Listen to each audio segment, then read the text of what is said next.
പ്രിയമുള്ളവരെ, logos quiz 2026 പാഠഭാഗമായ Ruth 2-ാം അധ്യായത്തിൽ നിന്നുള്ള ചോദ്യോത്തരങ്ങളടങ്ങിയ വീഡിയോയാണ്. വീഡിയോയെക്കുറിച്ചുള്ള അഭിപ്രായങ്ങൾ കമൻറ്റ് ബോക്സിൽ രേഖപ്പെടുത്തണേ. ഒന്നാമത്തെ ചോദ്യം: ആരുടെ കുടുംബത്തിലാണ് ബോവാസ് എന്നു പേരായ ഒരു ധനികനുണ്ടായിരുന്നത്? നവോമിയുടെ ഭർതൃകുടുംബത്തിൽ. രണ്ടാമത്തെ ചോദ്യം: ഞാൻ പോയി എന്നെ അനുവദിക്കുന്നവരുടെ വയലിൽ എന്തു ചെയ്യട്ടെ എന്നാണ് റൂത്ത് നവോമിയോട് ചോദിച്ചത്? കാല പെറുക്കട്ടെ.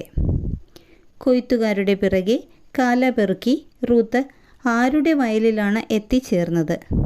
ബോവാസിൻ്റെ.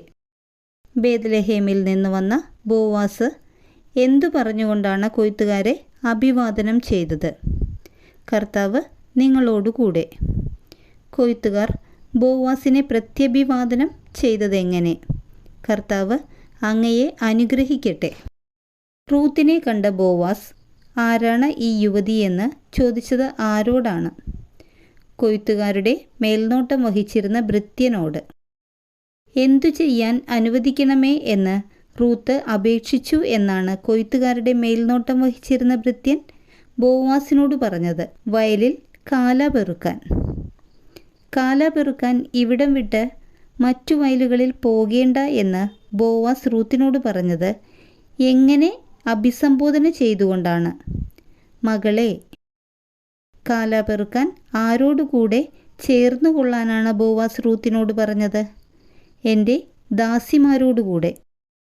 എന്തു ചെയ്തുകൊണ്ടാണ് റൂത്ത് ബോവാസിനോട് അന്യനാട്ടുകാരിയായ എന്നോട് കരുണ തോന്നാൻ ഞാൻ അങ്ങേക്ക് എന്തു നന്മ ചെയ്തു എന്ന് പറഞ്ഞത്? സാഷ്ടാംഗം പ്രണമിച്ചുകൊണ്ട്. അന്യനാട്ടുകാരിയായ എന്നോട് കരുണ തോന്നാൻ ഞാൻ അങ്ങേക്ക് എന്തു നന്മ ചെയ്തു എന്ന് ബോവാസിനോട് പറഞ്ഞതാര്? റൂത്ത്. ഭർത്താവിൻ്റെ മരണത്തിന് ശേഷം നീ അമ്മായിയമ്മയ്ക്ക് വേണ്ടി ചെയ്തതും മാതാപിതാക്കളെയും സ്വദേശത്തെയും വിട്ട് എവിടെ വന്നതുമെല്ലാം എനിക്ക് അറിയാമെന്നാണ് ബോവാസ് റൂത്തിനോട് പറഞ്ഞത്.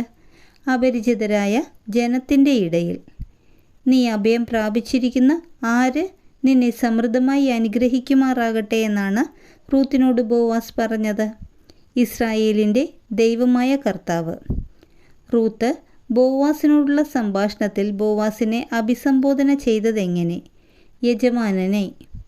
അങ്ങയുടെ ദാസിമാരിൽ ഒരുവളല്ല എങ്കിലും അങ്ങ് ഈ ദാസിയോട് എങ്ങനെ പെരുമാറിയെന്നാണ് ബോവാസിനോട് റൂത്ത് പറഞ്ഞത്? ആശ്വസിപ്പിക്കുകയും കരുണയോടെ സംസാരിക്കുകയും. ഭക്ഷണത്തിന് ശേഷം എഴുന്നേറ്റപ്പോൾ ബോവാസ് ഭൃത്യന്മാരോട് റൂത്ത് എവിടെ നിന്നും ശേഖരിച്ചു കൊള്ളട്ടെ, അവളെ ശകാരിക്കരുതെന്നാണ് പറഞ്ഞത്? കറ്റകളുടെ ഇടയിൽ നിന്നും. സന്ധ്യ വരെ കാല പെറുക്കിയ റൂത്ത് മെതിച്ചപ്പോൾ കിട്ടിയ എത്രമാത്രം ബാർലിയാണ് നവോമിയുടെ അടുത്തേക്ക് കൊണ്ടുപോയത്? 1 ഏഫ ബാർലി.